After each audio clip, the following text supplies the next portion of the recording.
Welcome to Lynn Cullen Live. Talk radio without the static.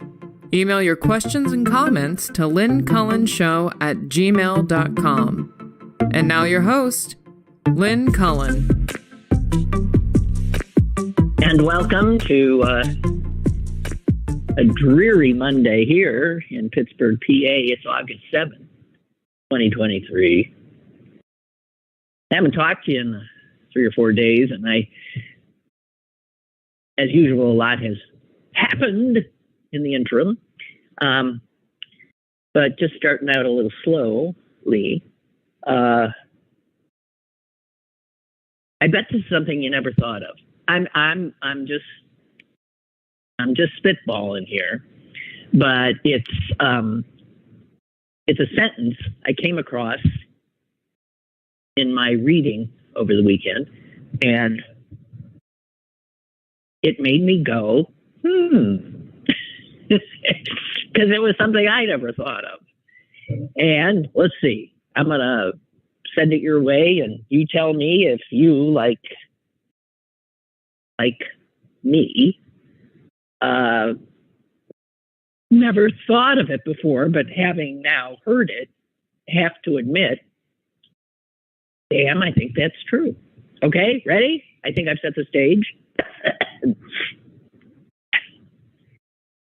It's hard to play a sad song on a banjo. What do you think? I mean, some of you, any banjo players in the audience? I don't know. The very nature of a banjo would seem to, make it really hard. It doesn't say impossible. Really hard to play a sad song on a banjo. But is that just because we've never used them that way? I mean, it still has strings and makes sound. So I guess you can. But there's something about the instrument that it just doesn't feel like a good fit. Okay, that's all. I'm throwing it out there. Sorry. Oh, I knew this. Excuse me. Summertime allergies. What it is. Okay, so by the way, that I got from doing what I so often do, reading obituaries. And that just comes from an obituary of a guy who I never heard of. And he's dead. He's 92. He was. And he's called Roger Sprung, the godfather of progressive bluegrass music. So he played a mean banjo. And apparently he thought that a banjo, you could play anything. He said, I can play Mozart on a banjo. So that, whatever. But that I'd like to hear. But there's something about a banjo when you think of it that it always just seems like tap your toes and smile. It also occurs to me that a banjo is one of those instruments that some people might have a real aversion. You know, like you just can't stand the sounds of it. I'm trying to think if there's any musical instrument I have that reaction to. I'm not great with xylophones, I have to say that. But listen, we all, whatever. This guy was, in 1970, proclaimed the world's champion banjo player. Just saying. But the last line of his obit, it's hard to play a sad song on a banjo. And that tickled me. So, that's it.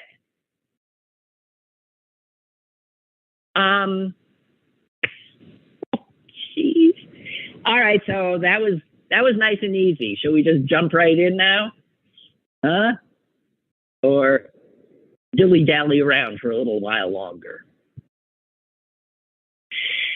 I don't think I can dilly-dally. I don't.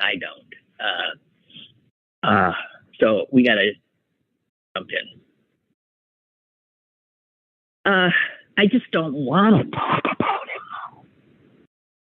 There's so much Trumpian stuff here. And, whether it has specifically to do with him or whether it has to do with national politics and our new neo-fascist white nationalist political party, formerly called the GOP. Just no matter where you look, that god-awful human being is at the center of it. And since the walls are closing in on him, he's getting crazier and crazier, and it's a little unsettling. It is.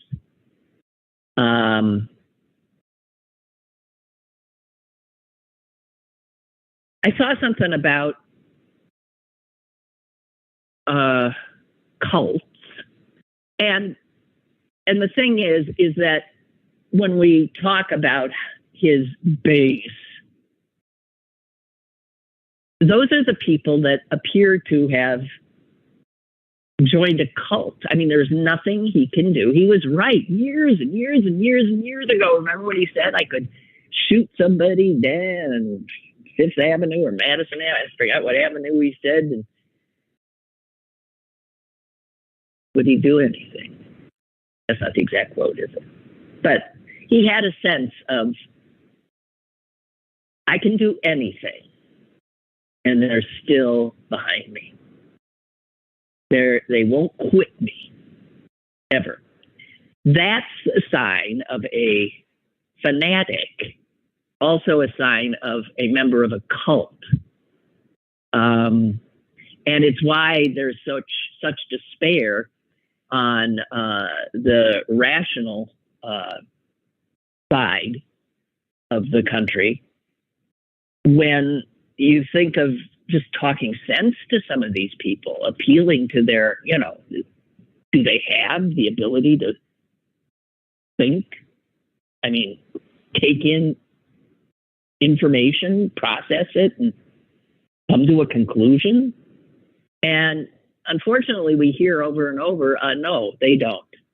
They've decided.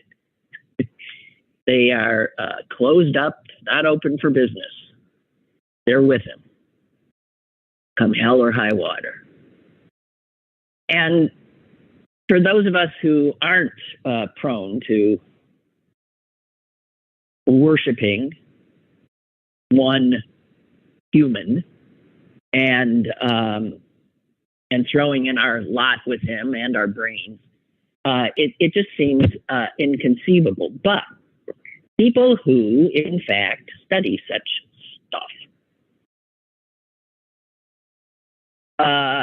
say to think of it in terms of brainwashing is wrong, because that sort of makes the person into a passive, somebody got them and washed their brains. No. The people who stick to Trump stick to him because they've chosen him. And the thing is what we've learned is that some of the people who have chosen him, who understand when he says, these sort of strange things like, be there, it'll be wild, things like that. They understand that it's a call to action. And so we saw that the people who listen intently and comprehend and essentially worship him will show up when he asks them to. We saw that on January 6th in a frightening way, in that people were grievously harmed, some killed, and our country almost overthrown. So you see the power of the leader of a cult in making his followers jump when he says jump, to protect him, because that's what they were doing. I read something that just blew me away. Do you know except for 9/11, what the single greatest loss of American life was. American citizens dying in not as many as 9/11, but a huge number. Before 9/11, it was the largest group of Americans who died horrifically, violently, suddenly. And it was also a cult. And that's Jonestown. Those were Americans, might not have been in America. Those were Americans. 918 people died in the thrall of Jim Jones.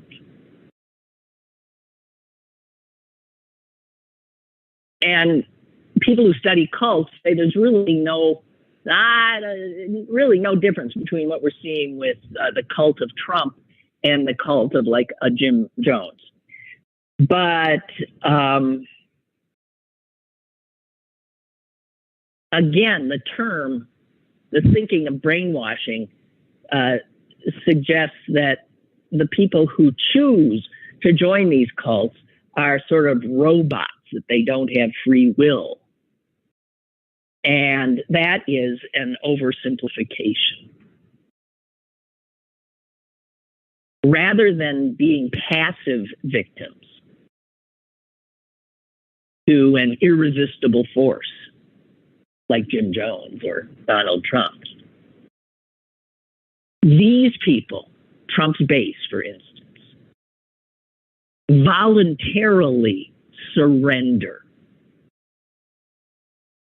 to him. So it's an important point. They stick with him because they want to stick to him. They want, and see, this becomes something I can't take in because it's so not like my makeup. They do not want control. They want to give up control to someone who they see as savior of some sort, somebody who stands for them. I mean, it's grotesque, of course, that anyone would see this clown in that guise. But I used to think that looking at Adolf Hitler, too. It's really odd. And so people who are vulnerable to getting had by a Donald Trump or a Jim Jones are people who are feeling, they feel an enormous lack of control. And yet they're willing to give someone else total control. The odds are that people who succumb to this stuff are people who had a very controlled childhood. They're people who feel comfortable with a big daddy.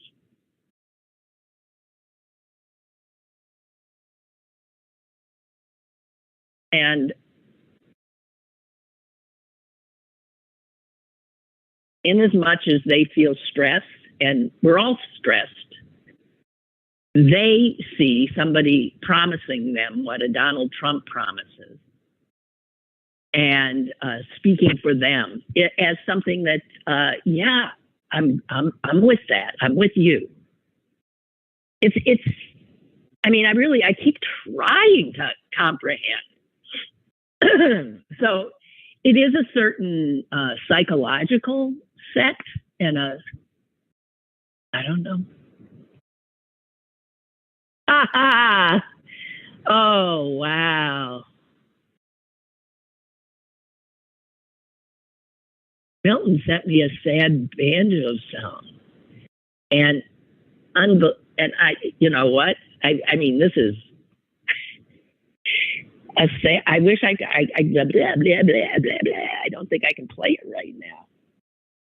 And Morgan, who's my producer, has texted me that she plays the banjo too.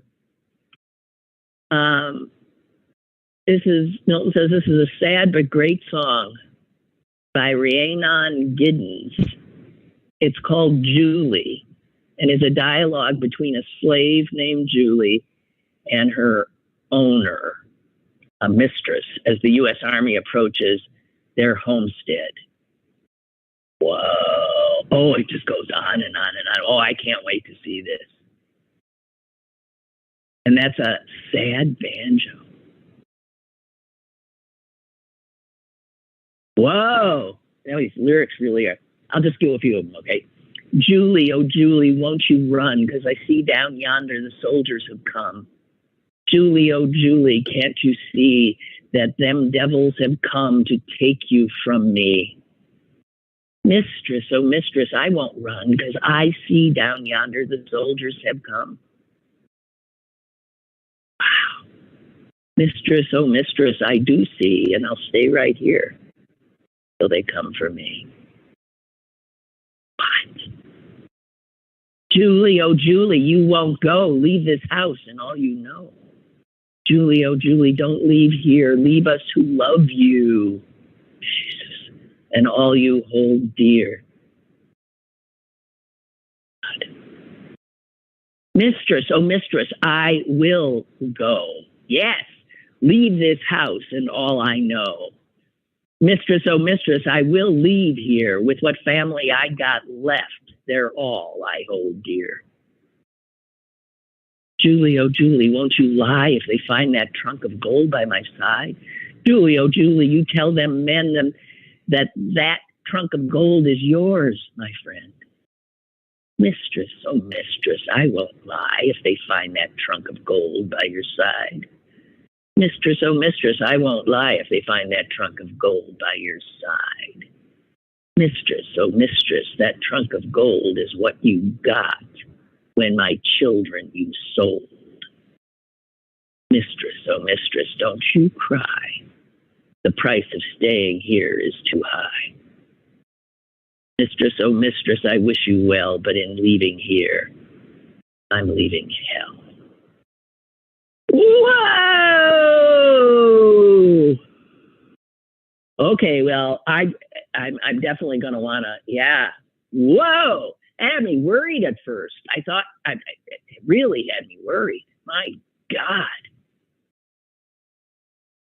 And Barbara sent something to say using the word cult, the idea of a cult, is problematic because here's somebody else who's saying Trump's rise in power results from America's racial divide. Well, yeah. Look, there's not one thing going on here. There's lots of things going on. And race is a big part. Donald Trump arose because of there having been, right before him, a two-term black president. There's no doubt about that.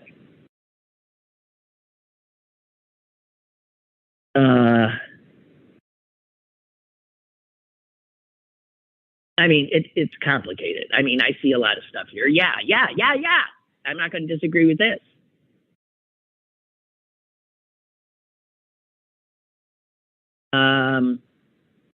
Call Donald Trump a cult leader and the Republican Party a cult is to ignore and deny the overlapping beliefs about white evangelicalism, Christian nationalism, and right-wing politics held by, obviously, quite a few people in these here disunited states. Trump has been portrayed as a cult leader because it is perhaps easier to accept brainwashing as an explanation than to accept the reasons for his electoral support, which come from the juxtaposition of all these beliefs. To portray him as a cult leader lets his supporters off the hook. it undermines their agency and accountability. Well, that's if you believe that people in a cult are robots. Yeah. Portraying Trump as a cult is a liberal white American explanation for how the political life of the country is so different than what they had assumed it was.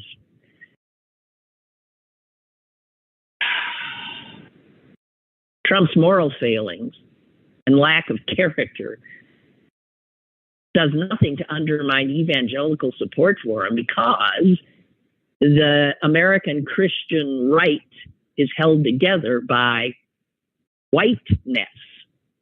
And being white in the U.S. can still mean enhanced access to political rights, economic prosperity, and legal benefits.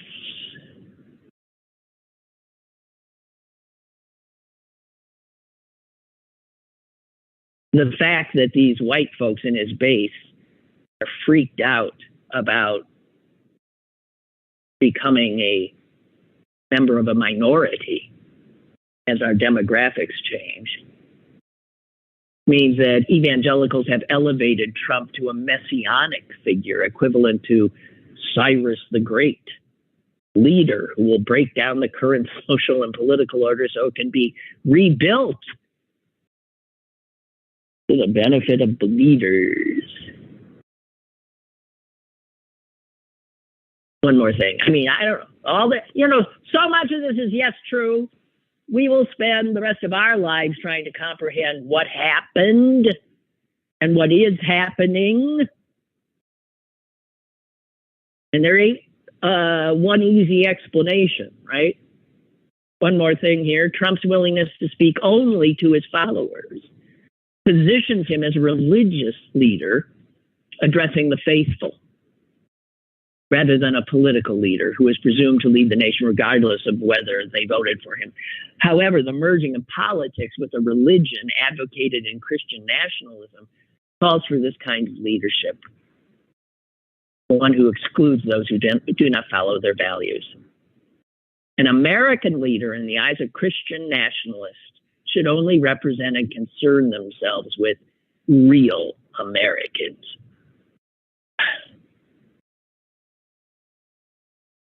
And I guess that excludes me. Yeah, Jesus Christ. Okay. So here's something that scares the bejeebers out of me. Did you see? You heard of this thing called Project 2025? We're all focused on next year, 2024. But whoever gets elected in 2024 is going to take office in 2025. And there is something called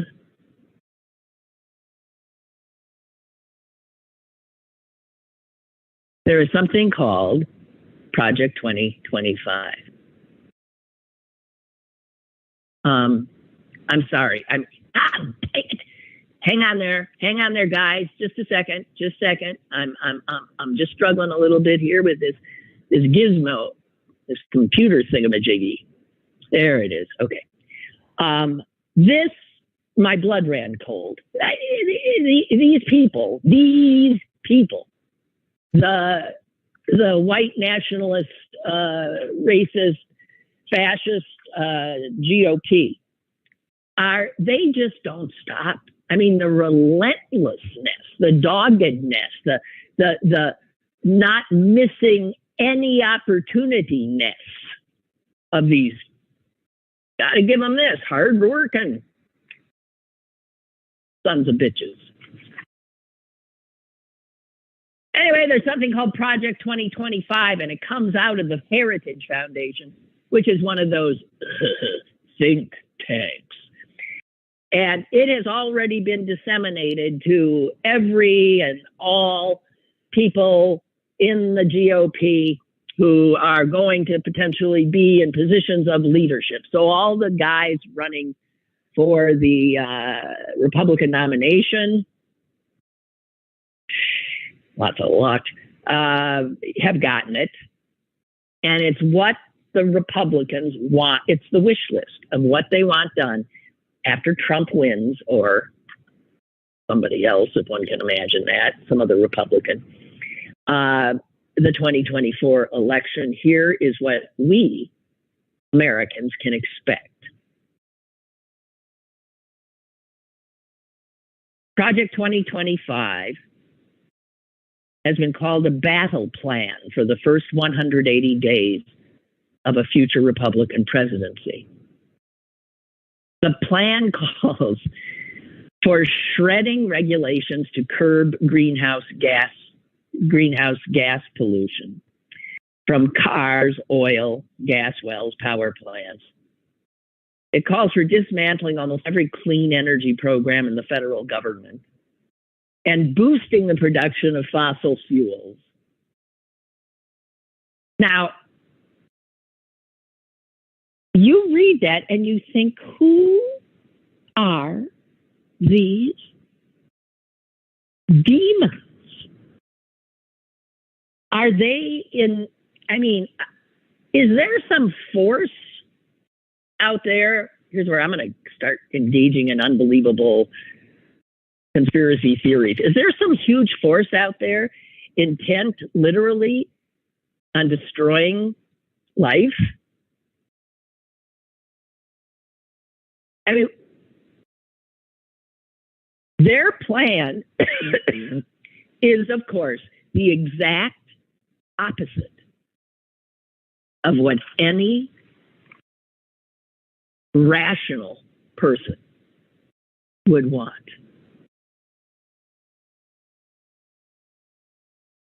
But they know who they're representing. Latest polls, hate to tell you this, 70% of Republicans say global warming is either a minor threat or no threat at all. Wow. Jesus. All right. Well, anyway, if you read that piece, it's the stuff of nightmares. Yep, this here Republican blueprint, after Trump wins again, said the next Republican president would help repeal, good God, the Inflation Reduction Act, which is exactly what Biden put in that has lifted the economy. They'll see about that, because it also offers billions of dollars for wind, solar, nuclear, green technology. And in fact, most of that, one of the things Biden did, which is so smart, is he put these things where now all this federal money is flooding into places, providing jobs to create, as we say, wind, solar, electric, whatever technology for all of this. Much of the job creation of this is, guess where? In red states.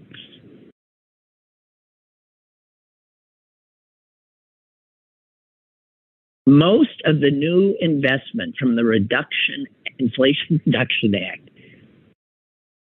which was Biden's, is taking place in Republican-led states. And the Republicans want, if they get power again, to destroy that. I can't even, again, the cognitive dissonance that is created in my head. I guess it's just all about all these Republicans want is to enrich the rich. I mean, obviously, they got to get richer. Richer, richer, richer. If everything comes down around everybody else's heads, it's okay, because they always have these other reasons to hoodwink these poor souls they keep screwing to vote for them. A lot of it having to do with racial stuff, without a doubt. Oh yeah, this new blueprint for when the Republicans win again is to throw the door open to drilling inside the Arctic wilderness. And listen to this, they just can't get enough. And they intend to enact legal protections for energy companies that kill birds and other wildlife while extracting oil and gas from federal lands. I can't. You can't. It's like worthy of a Monty Python skit. It's jeez.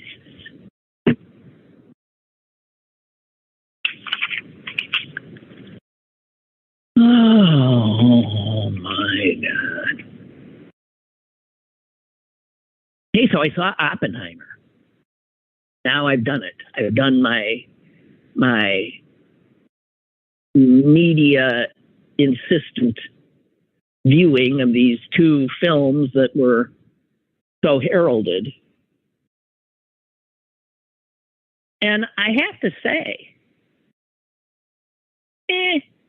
I'm sorry. I think there's something wrong with me. Okay. It might be me. And every time, everybody goes hog wild like they did with Barbie and Oppenheimer.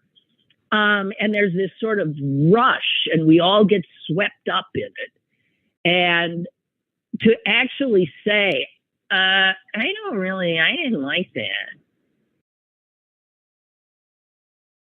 Now, I think people might expect me to say that about Barbie, but certainly not about Oppenheimer. But I have to say, I found Oppenheimer, I don't know, a little too long, I don't know.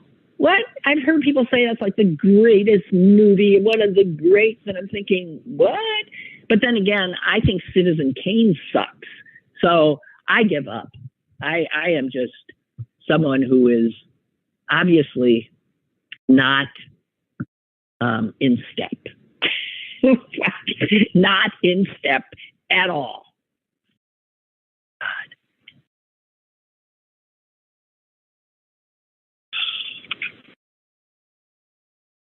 Okay. Here's a few little another things. I'm just taking a little break here.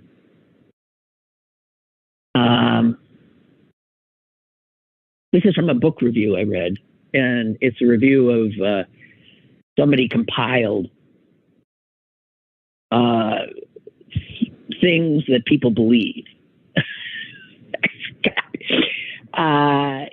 Just stuff. It's called The Theory of Everything Else, A Voyage into the World of the Weird. And so it's stuff that bizarre beliefs that people have held throughout, history. And all right, so here's, for instance, I mean, like, it's not a serious, particularly, I wouldn't say it's a serious book. And the people say, people who believe in like really weird ideas or whose heads are off doing things like Oppenheimer's that, we can't even comprehend. Often these people end up achieving really great things because they're literally thinking outside the box.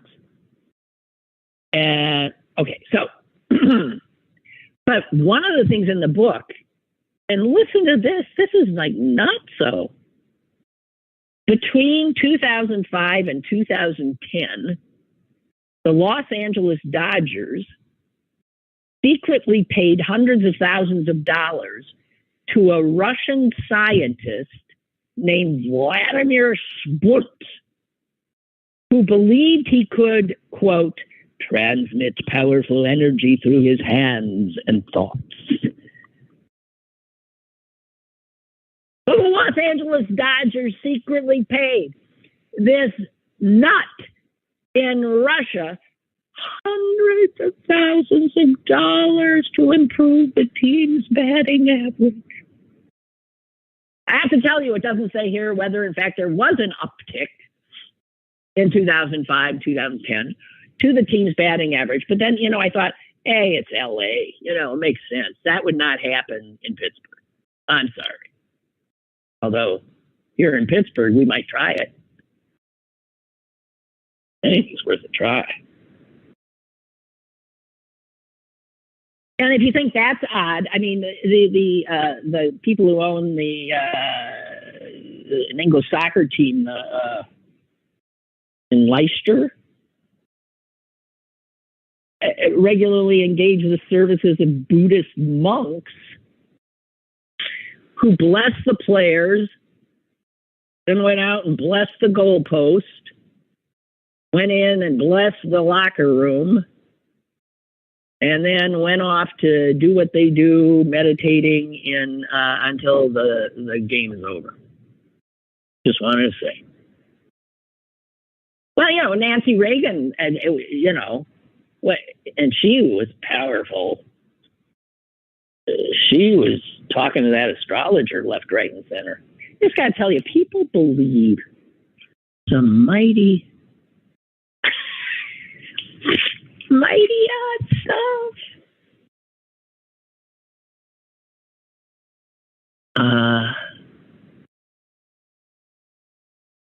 Okay.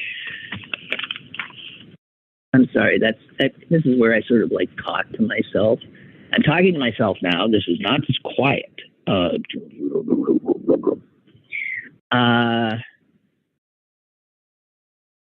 got to ask this question, and I don't have an answer. So I'm hoping. I mean, this is something where I really would hope that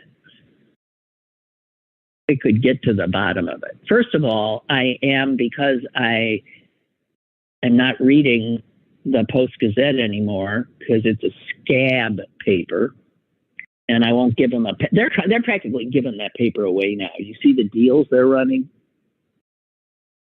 It's like, for 2 cents a day, you can get the paper. And I'm hungry. I am. I don't know who's living and dying in town. I don't know who's, there's things that a community paper is so important. And, but I can't, and I won't. So anyway, I feel like I'm not up on a lot of local news. I keep hearing, that people seem to have a really bad impression of the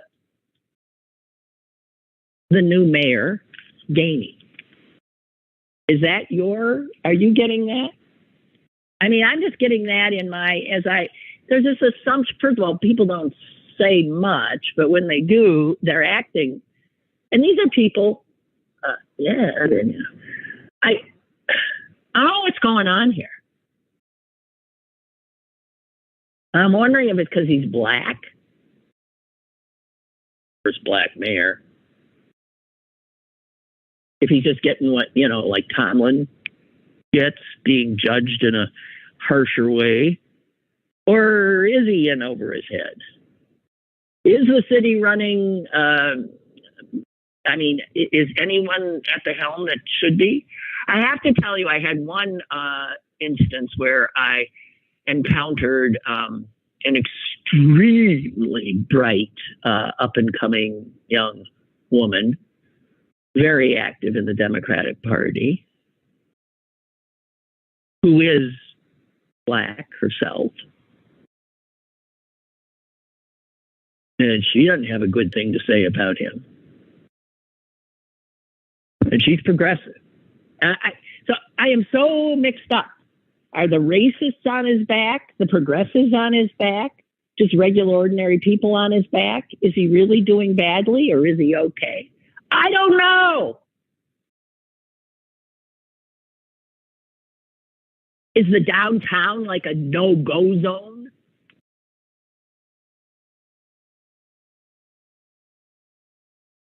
I mean, all of a sudden? And then I'm thinking, I was talking to some people who were saying, oh, you can't go downtown. This is the new mantra. Oh, you can't. You're crazy? You're crazy? Now, I have to admit, I don't think I have gone downtown in a while. Am I afraid to go downtown? No. When the last I was in downtown, I was already unhappy with all of the sort of homeless people. I mean, it's unpleasant to be reminded that as a country, we don't do shit for people who are in desperate need of help. And so you have to thread your way through the folks on the sidewalk. But that was the case years and years and years and years ago under Bill Peduto when I worked down on Smithfield.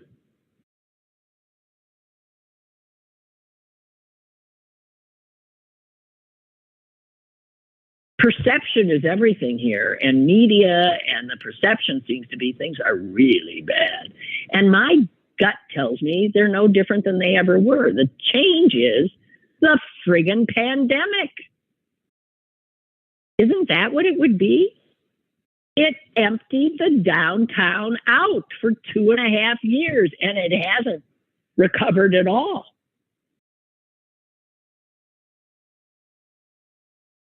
I don't know.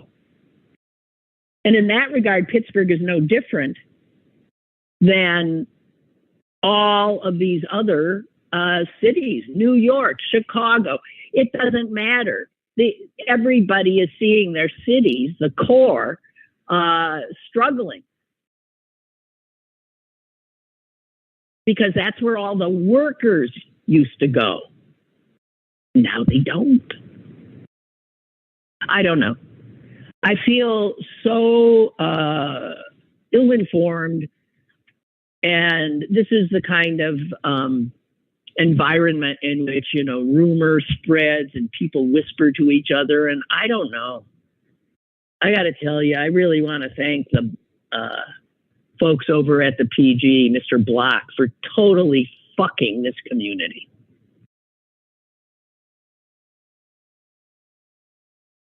I mean it. Unbelievable.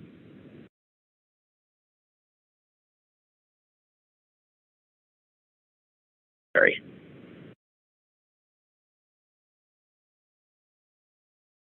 So one of you, Aaron, sent me this from the PG.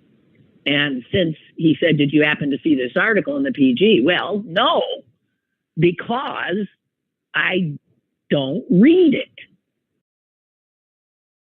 And I thought if he sends it to me, I won't be able to see it because they got a paywall up. But he figured, I don't know, however he sent me this, here it is. And this is from what? Yesterday. And it's a real negative piece written by somebody who used to live here, and he lives in Philly now. But he used to live here, and he wrote, I guess it's an op-ed kind of piece. And the headline says it all: Pittsburgh is worse than Philadelphia. And he's not talking about, whatever. He says, I've never seen the downtown look so bad. Okay? This is the kind of thing I'm hearing over and over. Empty, dirty, and unsafe. Personally, I experienced an attempted homicide in the lobby of my hotel on Forbes Avenue and was accosted twice walking to my office in Gateway Center. As bad as Philly is, Pittsburgh's worse. And he goes on to say, I was also in Lawrenceville, Shadyside, Squirrel Hill, which were the polar opposites of downtown. The fact is, for a city to be thriving, it must have a strong core. If something's not done, Pittsburgh will suffer in job loss, in reputation. See, that downtown was heartbreaking. Okay, so this guy wrote that. He's brokenhearted. He says he was accosted twice just walking to Gateway Center. He was just visiting. Someone almost got killed in the lobby of his hotel. What the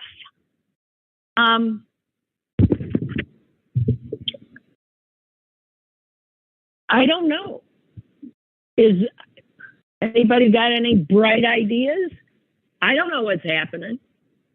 I'll tell you this much. It ain't Ed Gainey's fault. I mean, he hasn't been this stuff,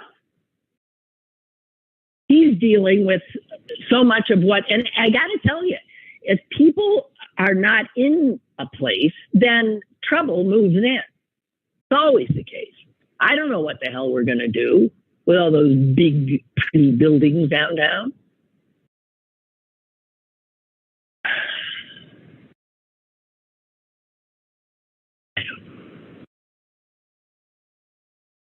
I just have things might be really not good here. I don't know. In my little neck of the woods, things seem fine. And as I said, there is no daily newspaper that I trust is telling me what's happening.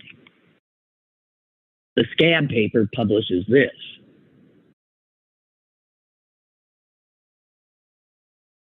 I don't know. I think Peduto getting beat really freaked out the establishment in the city. And I think a lot of the negativity is coming from the establishment, the old boys who lost power. That's my guess.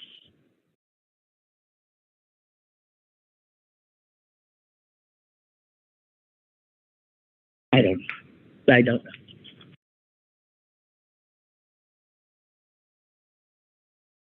Downtowns in New York, Chicago, Philly, Seattle, none of these places, downtowns, have recovered from the pandemic. Office vacancy rates are high. Businesses that serve office workers are languishing. You know, all the places that those office workers went to eat lunch. And that's happening here as well.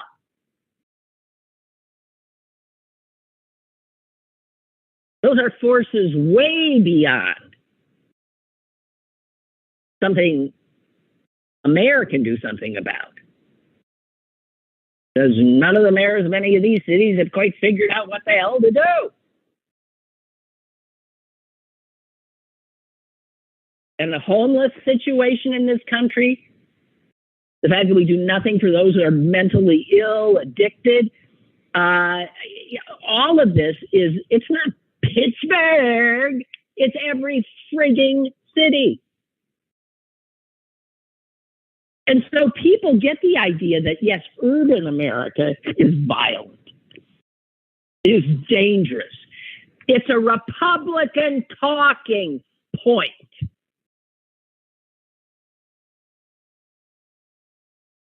Right?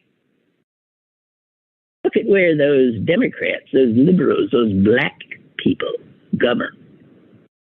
Hellholes. Violent. You wouldn't want to go there. 60% of Americans today say that violent crime is a very big problem.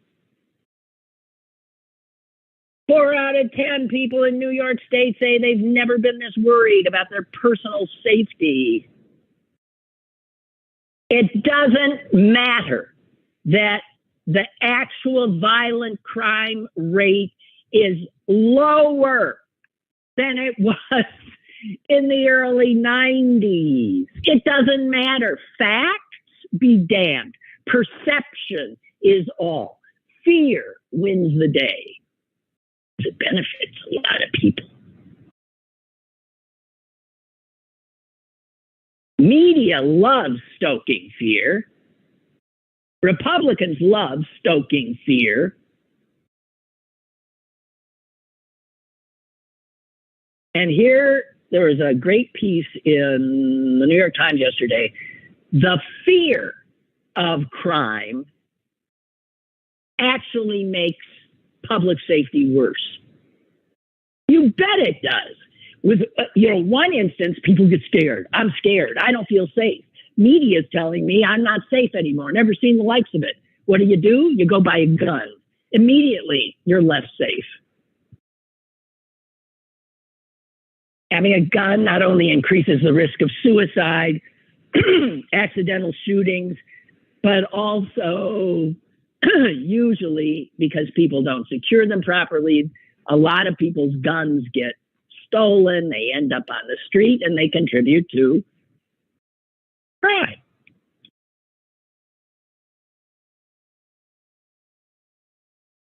Most of the increase in crime is in disadvantaged residential areas. It's the poor people who are taking the brunt, as usual.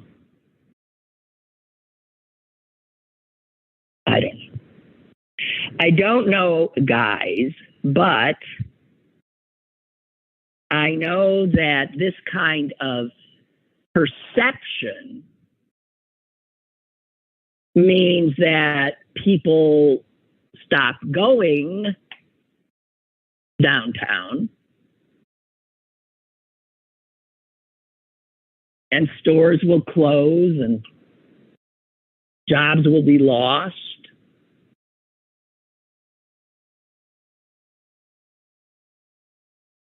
And a vacuum will be created.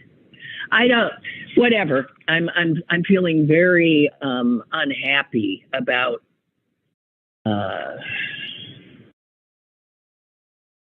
first of all, even having a clear picture of what's happening in my community, but also a sense that those whose job it is to help me with that are falling down on the job. I don't know. If I say I don't know one more time, will somebody please need a cease and desist? I've said it for...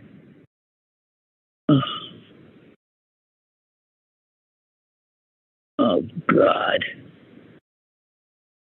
So Trump is going after all... What are they going to do with him? You know, he was told not to speak to any would-be witnesses or say disparaging things about. He's going to absolutely insane. He's becoming more and more, I think, clearly deranged. I mean, there's nothing that doesn't force him into some red-faced rant. The U.S. women's soccer team lost. He went ballistic.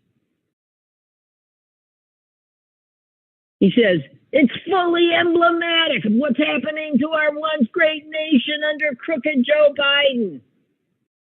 He said that the players on the U.S. women's team were openly hostile to the United States.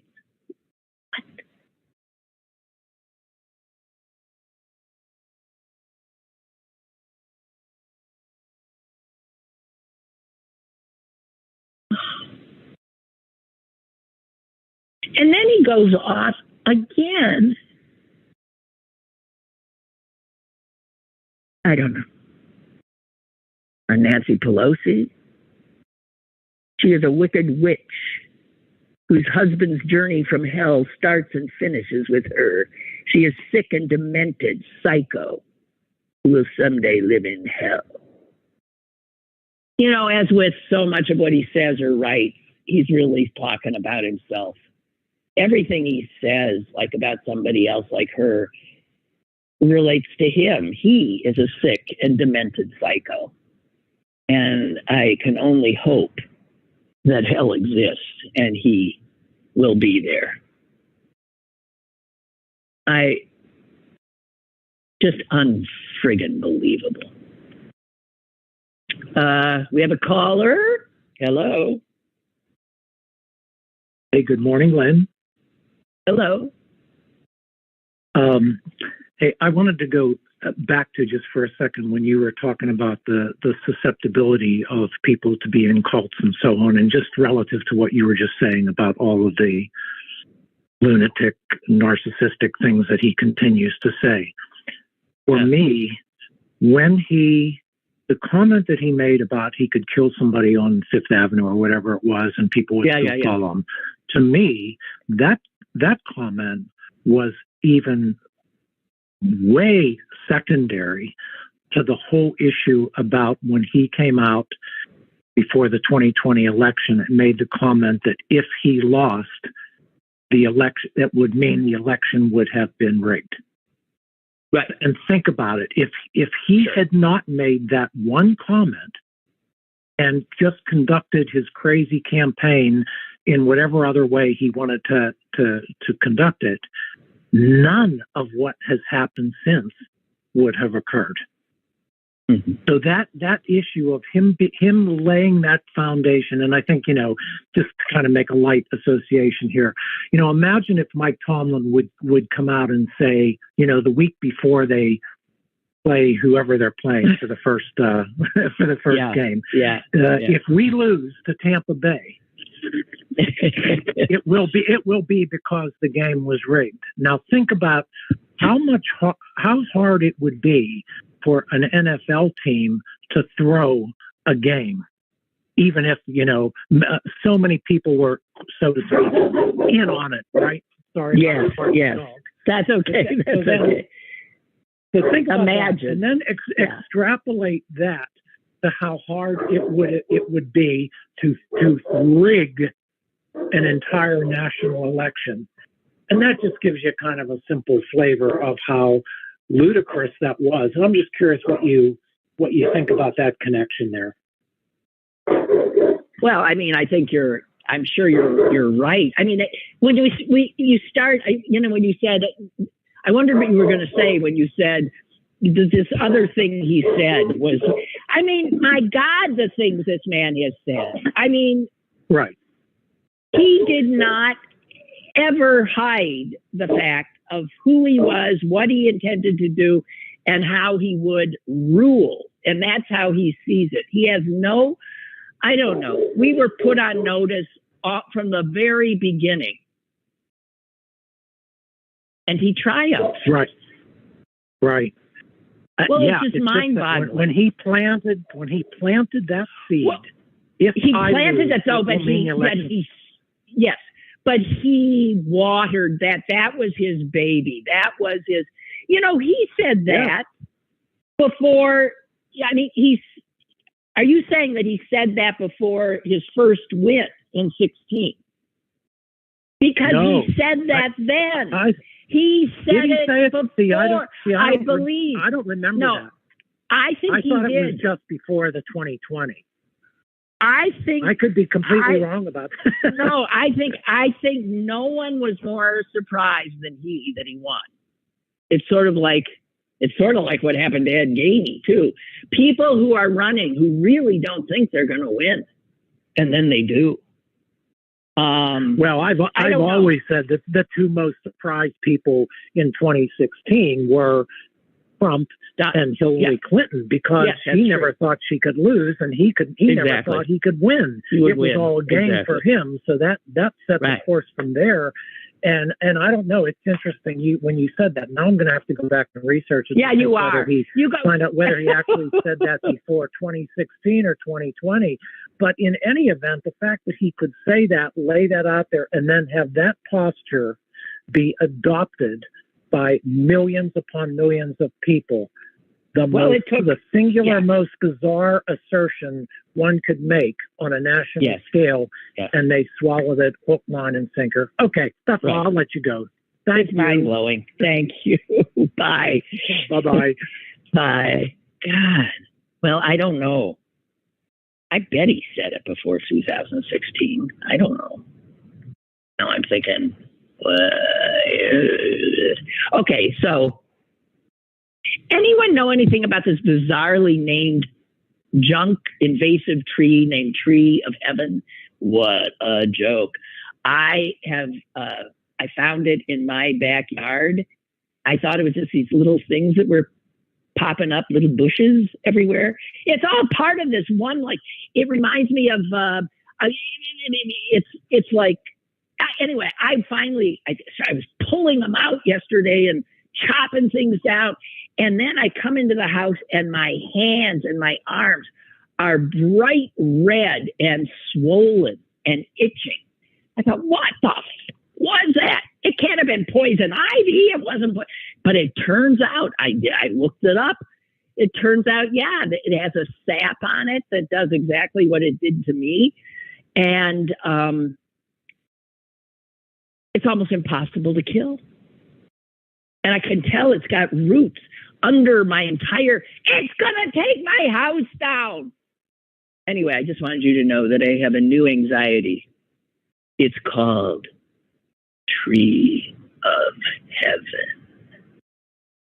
God help us all.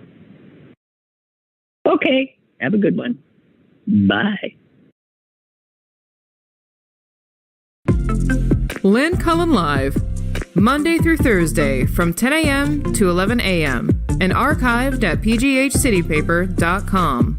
The opinions expressed on Lynn Cullen Live are those of the host and do not necessarily reflect the viewpoints of Pittsburgh City Paper or its advertisers.